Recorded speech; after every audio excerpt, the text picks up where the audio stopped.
يا أيها الذين آمنوا ادخلوا في السلم كافة ولا تتبعوا خطوات الشيطان إنه لكم عدو مبين. صدق الله العظيم وصدق رسوله الكريم.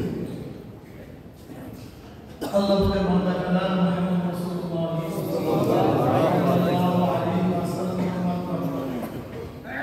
الله رب العالمين के कुरान और कुरान अपना क्या बात है गुनाह से कैसे बना दे कुरान और हदीस के मसले शान अल्लाह वाले मुतकिन जाकिरीन शान के कुरान ग्रामी मजलिस है आशा वाला तौफीक अल्लाह पाक का कसम शुक्रिया तो सबाई बोल अल्हम्दुलिल्लाह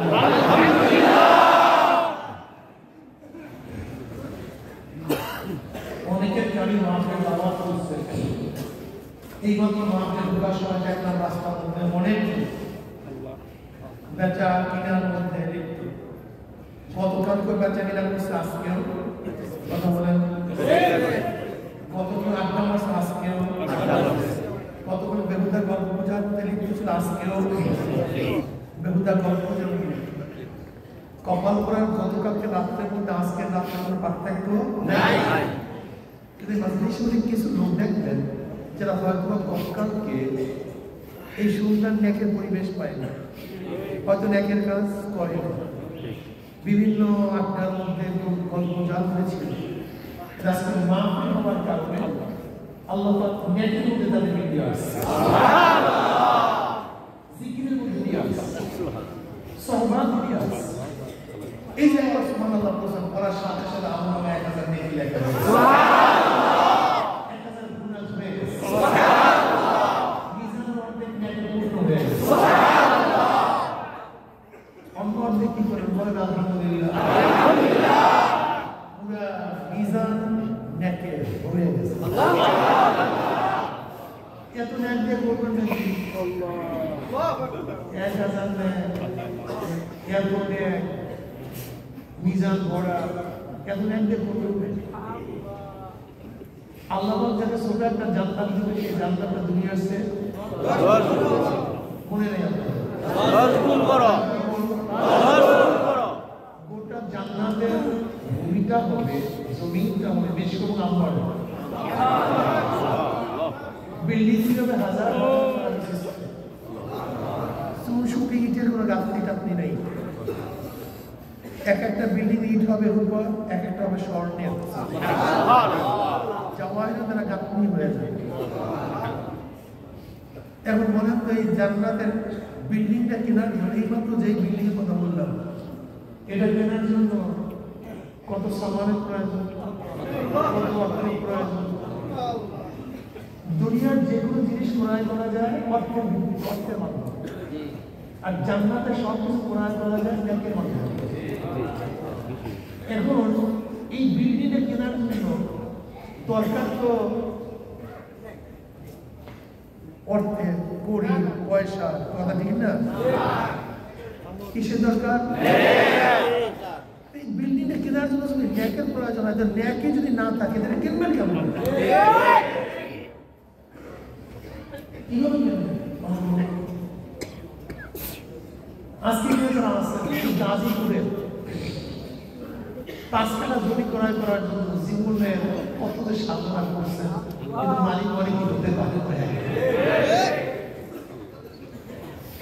1 কাঠা বিল্ডিং করার জন্য কত সম্পন্ন, কিন্তু এখনো হয়তো অনেকের পূরণ হয় নাই।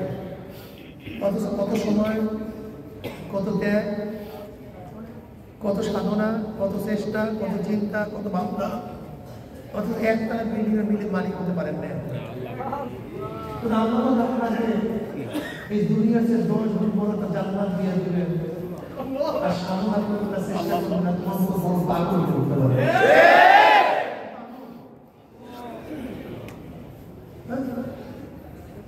তবে হ্যাঁ বলতে পারেন হুজুর এত বড় জান্নাত আল্লাহ সামান্য ইবাদতের মাধ্যমে দিবেন কেন? কারণটা কি? তোমার আমার মজুরি না, এটা আমাদের ইহসান। এটা মজুরি না, এটা কি ভাই? ওরা বলে মজুরি না। মজুরি দিয়ে জান্নাত কেনা সম্ভব না। যেমন সন্তান যদি বাবার কথা মানে, বাবা বলছে এই কাজটা করিস, এই কাজটা কর, বাবা তো ধনী, হাজার কোটি টাকা মালিক, সন্তান কাজ করছে যার মূল্য হয়তো 500 টাকা, কিন্তু বাবার হুকুম মানছে, কার হুকুম মানছে? বাবার হুকুম মানছে, ঘামও ধরে নাই, বেশি কষ্ট হয় নাই, জমিদারের সন্তান বাবার হুকুম করতে কাজটা এরকম করে। বাবার হুকুম মানার কারণে বাবা মজুরি দেয় নাই, তাকে মার্সিডিজ গাড়ি দিয়ে এরকম কাজে মজুরি না, বাবা একটা বিল্ডিং দিয়ে যাক, এটা কাজের মজুরি না। বাবা ইন্ডাস্ট্রি একটা দিয়ে যাক, এটা মজুরি, এটা মহাব্বত, রেজাল মহাব্বত, এটা ভালোবাসার বহিঃপ্রকাশ। আল্লাহ পাক রব্বুল আলামিন তোমাকে আমাকে এত বড় জান্নাত দিবেন, এটা তোমার আমার আমলের মজুরি হিসাবে নয়। এটা কথা মানছো, কথা শুনছো, খুশি হয়ে আল্লাহ পাক রব্বুল আলামিন এই জান্নাত দিবেন।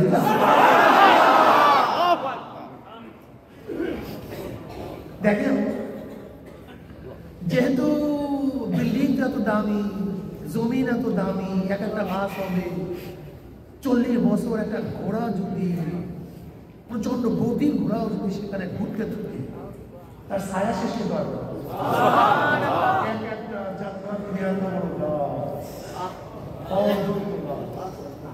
ফলগুলি মাথার কাছে ধরতে পারবে, মানুষের চেহারার সাথে চোখের সাথে সংযোগ করা থাকে, যেরকম মোবাইল টাকাই মোবাইল খুলে যায়, দরজার কাছে গেলে দরজা ওপেন হয়ে যায়, ট্যাপের নিচে হাত মাখলেই পানি পড়া হয়ে যায়। ঠিক জান্নাতের গাছগুলির সাথে চোখের সাথে সংযোগ করা তাকাইছে থামতে খেলাই নবী আলাইহিস সালাতু বলেন, আমার উম্মতরা যখন জান্নাতের কথা শোনো, মনে মনে আল্লাহর কাছে দোয়া করো, জান্নাতের মালিক বানাও। আমি যখন জান্নাতের কথা বলবো, মনে মনে কোনো কালেকশন কার সাথে হবে? আমি যখন জান্নাতের কথা শোনো, বিমান দেব, মনে মনে কালেকশন করব। যখন আমি জান্নাতের কিছু বিমান দেব, নেই আল্লাহ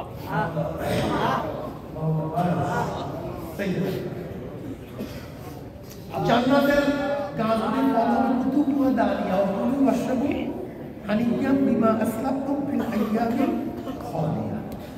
মাতার কাছে কুতুবুহা নিকটে একটা ফলের মধ্যে কমপক্ষে 40 রকম বা স্বাদ হয়।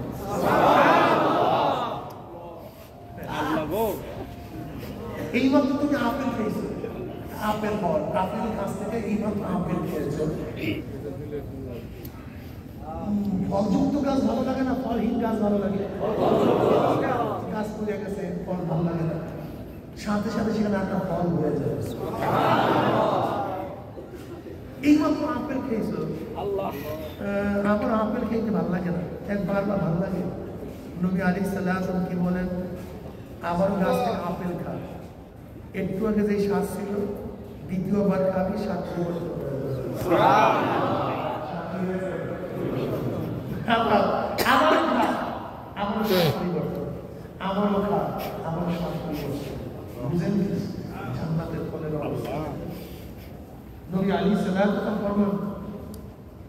গাছগুলির পাতা আন্দোলিত হয়, একটা এত সুন্দর বাজনা, মানুষ করতে পারি তারই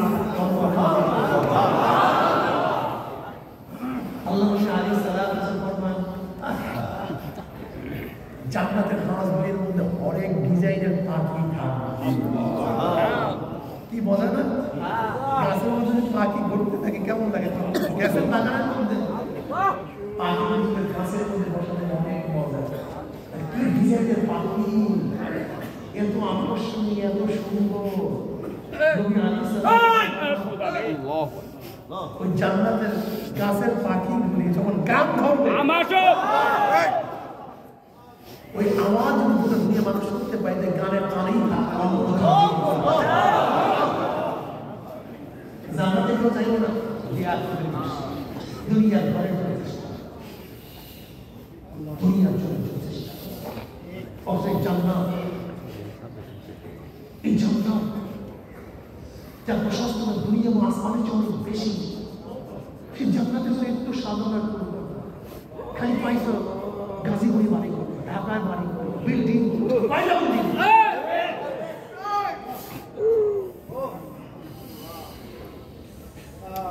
আব্দুর রহমান রহমতুল্লাহ বলেন, আমরা একবার জিহাদে যাওয়ার জন্য কাফেরদেরকে নিয়ে তারবিয়ত দিতেছিলাম, আলোচনা দিতেছিলাম। ইন্নাল্লাহ আশতারা মিনাল মুমিনিনা আনফুসাহুম ওয়া আমওয়ালাহুম বিআন্না লাহুমুল জান্নাহ ইউকাতিলুনা ফি সাবিলিল্লাহি ফায়াকতুলুনা ওয়া ইউকতালুনা। এই আয়াতের উপরে জিহাদের ফজিলত ফাদাইল উপরে আলোচনা করতেছিলাম। আল্লাহ কি বলছে? ইন্নাল্লাহ আশতারা মিনাল মুমিনিনা আনফুসাহুম ওয়া আমওয়ালাহুম বিআন্না লাহুমুল জান্নাহ। আল্লাহ মুমিনদের জান এবং মালের বিনিময়ে জান্নাত কি করছেন? ক্রয় করছেন। মুমিনরা ইন্নাল্লাহ আশতারা মিনাল মুমিনিনা আনফুসাহুম ওয়া আমওয়ালাহুম বিআন্না লাহুমুল জান্নাহ। আল্লাহ পাক মুমিনদেরকে জান্নাত দিয়ে দিয়েছেন, সে কিনে এনেছেন জান এবং মালের বিনিময়ে আল্লাহ মুমিনদেরকে জান্নাত বিক্রি করে দিয়েছে। শায়েখ আব্দুর রহমান রহমতুল্লাহ বলেন, আমরা ফজিলত বয়ান করতেছিলাম, এর মধ্যে এক যুবক লাভ দিয়েছে, বা দেশের মধ্যে এক যুবক লাভ দিয়েছে। আমি জান মালের বিনিময় জান্নাত ক্রয় করব।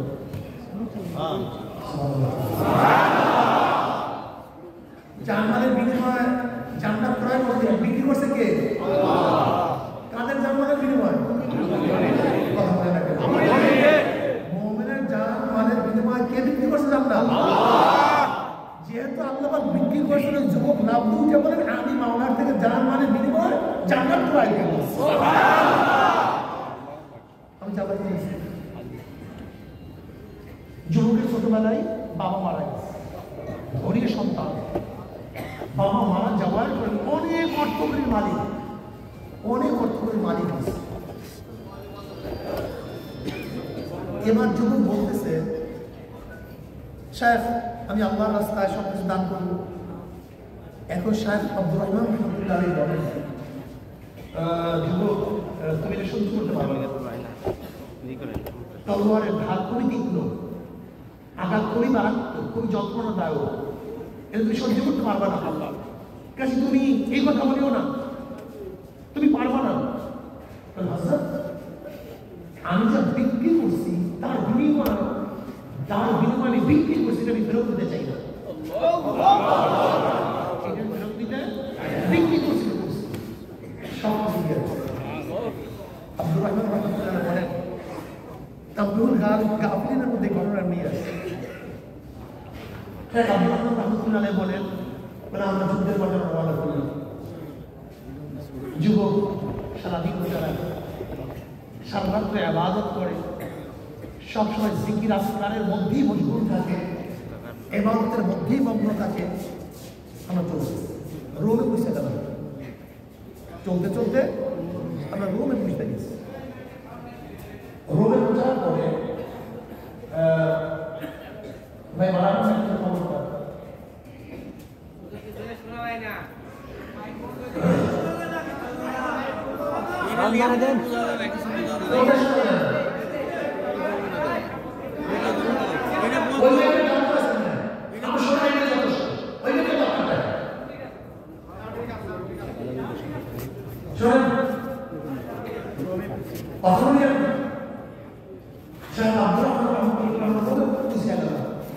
এখন আমরা সরকারের উপর বিশ্রাম করতেছি। এর মধ্যে যুবক নাম ধরে বলতেছে আমার আয়নায় মারিয়া বলে আমার আয়নায়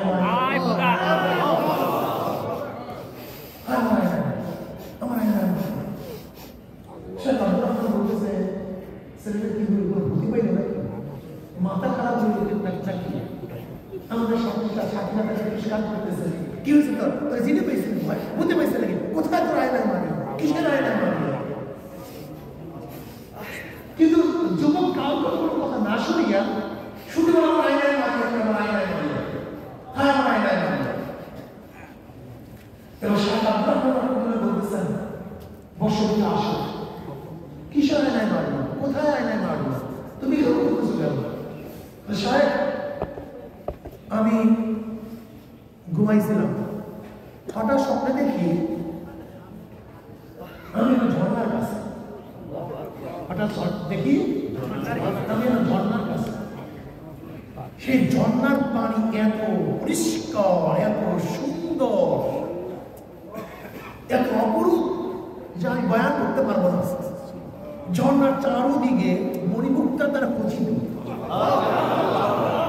আর ঝর্ণার পাশে ডাবল ডাবলওয়ালা ঘুরেরা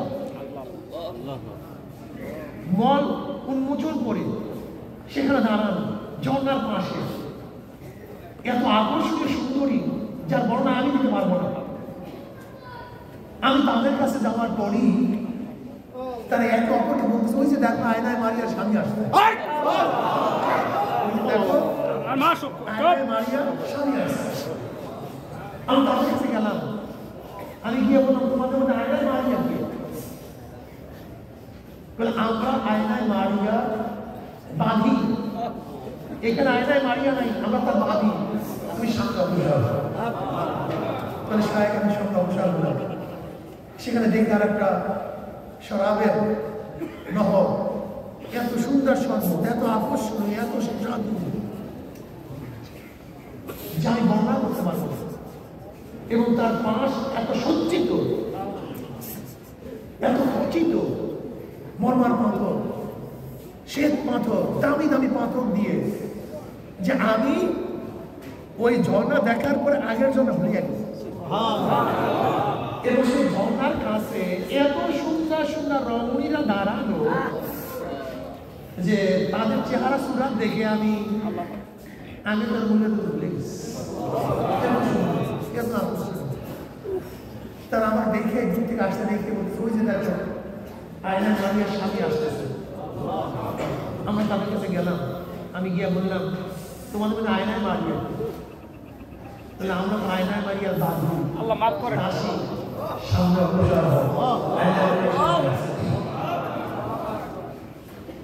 আমি আমার সঙ্গে সাহেব দেখে আর একটা ঝর্ণা যে ঝর্ণা রূপের কথা আমি বলতে পারবো আমার দ্বারা বলা সম্ভব না এত সুসজ্জিত এত আকর্ষণীয় যে ওই ঝর্ণা দেখার পরে পিছনের ঝর্ণার কথা ভুলিয়ে গেছে এবং তার পাশে এত সুন্দরী আকর্ষণীয় রমণীরা যাদের চেহারা দেখার পরে আগেকার সমস্ত মেয়েদের রূপ সব মিলে গেছে কিছু মনে নেই এত আকর্ষণীয় আমার দেখে তারা বলছে ওই যে দেখো আয়নায় মারিয়ার স্বামী আসছে আমি তাদের কাছে গেলাম দিয়ে বললাম তোমাদের আয়নায় মারিয়া বলে আমরা আয়নায় মারিয়ার তার স্বামীও নেই আমরা তার বাঁধি সামনে অবসর হব আয়নায় মারিয়ার সামনে আসছে আমি আমার সামনে অবসর হতাম এবার খিমা মণিমুক্তা উচিত একটা খিমার সামনে কিছু মেয়েরা প্রহরী অবস্থা আছে যাদের চেহারা যাদের আকর্ষণীয় রূপ ডাকর বিশিষ্ট চক্ষু সুতন্ত্র বিশিষ্ট চেহারা শরীর যা আমাকে আগের সমস্ত মেয়েদের আমার তাদের কাছে গেলাম আমাকে দেখার পরে বললাম যে দেখো আয়নায় মারিয়ার স্বামী আসছে আমি কাছে গিয়ে বললাম আয়নায় মারিয়া বই যাও ভিতরে যাও ভিতরে আসছে আমি ভিতরে ঢুকলাম ঢোকার পরে দেখে আয়নায় মারিয়া এক শাহী স্থানের অধিষ্ঠ যে সিংহাসনটা কত আকর্ষণীয় কত উপর কত সুন্দর কত নিরূপ, কত কাঞ্চন, কত মণি, কত মুক্তা, কত পান্না, এটা সুসজ্জিত, যার বর্ণনা দিতে পারে। সেখানে গিয়ে দেখি সেই সিংহাসন আয়নায় মায়ের অবস্থান। আমি তার কাছে গেলাম, আর সহ্য করতে পারি না তার চেহারা দেখিয়া। আমি তার সমস্ত মেয়েদের কথা ভুলে গেছি। আমি তাকে স্পর্শ করার জন্য গেলাম। অমনি সে বলছে, থামো, এখন তোমার মধ্যে দুনিয়ার রূপ অবস্থান করতেছে, তোমার সাথে আজকে আমার গ্রীবের সময় ইফতার করবো।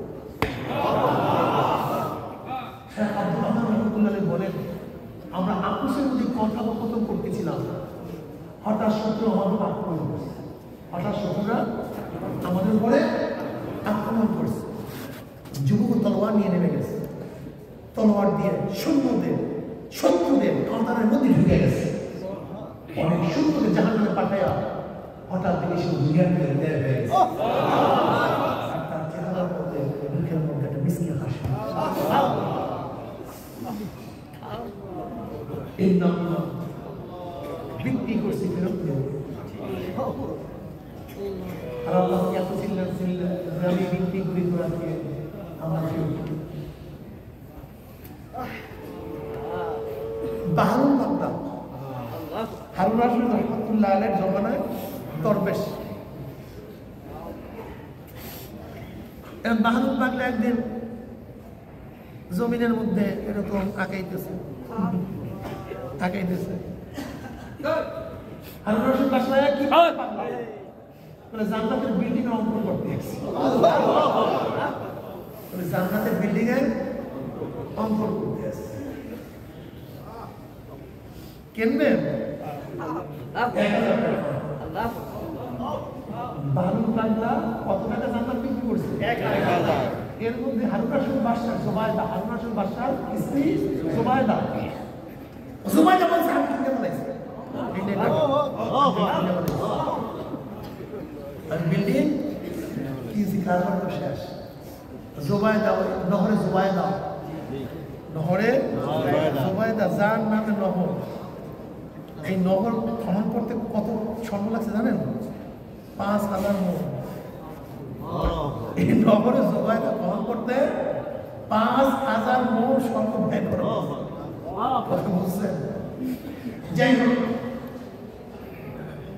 জুবাইদা বলছে আমি জান্নাত কিনতে বলেছি, এটা টাকা নেই।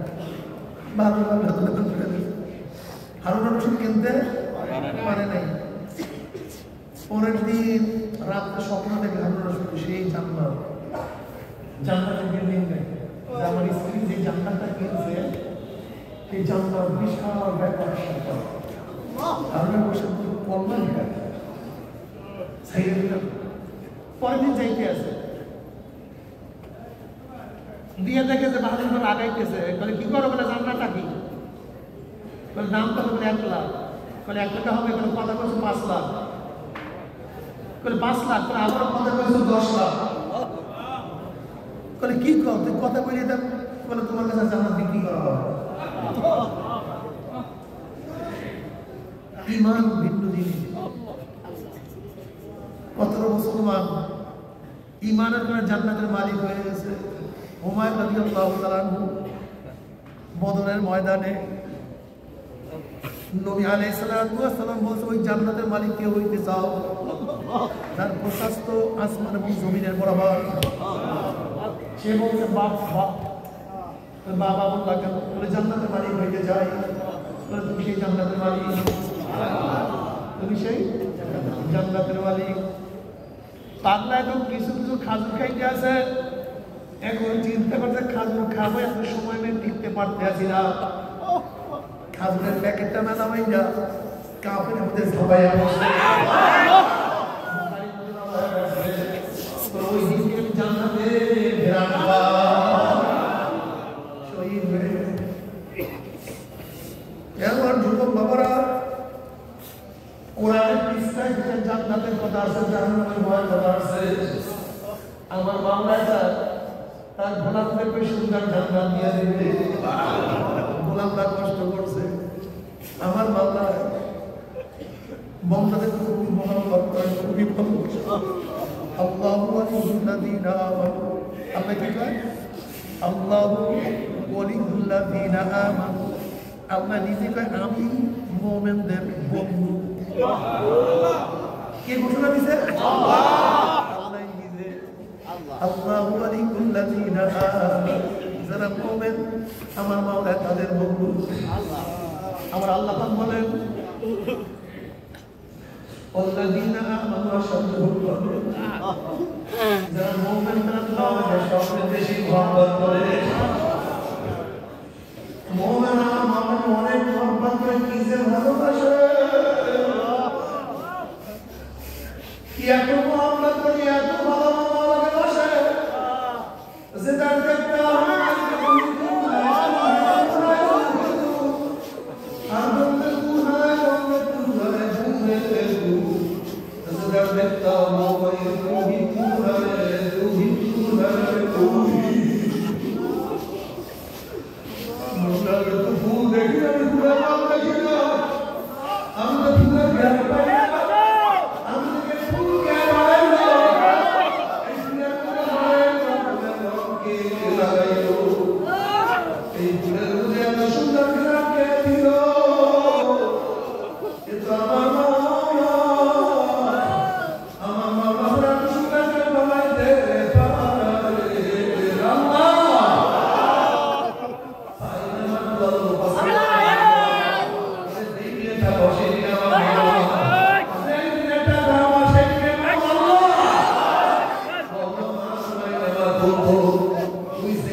তুমি আমি তো বাবা বলতে